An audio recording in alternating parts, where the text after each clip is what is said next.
hope you guys don't actually think that's how you should crack your own spine. That's how you get adjusted, right? No.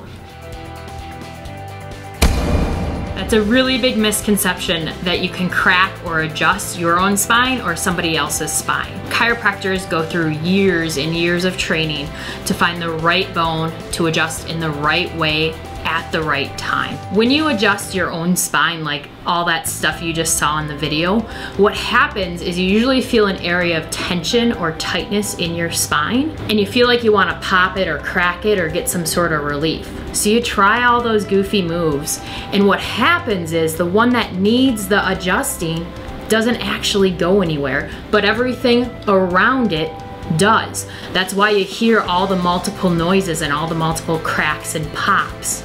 Once you get those, your body gets an endorphin rush, so you feel really good. It's just like eating a whole bunch of sugar. You're feeling great, and then you crash later, and you're actually in a worse spot because now you've done damage to all the bones around it that moved.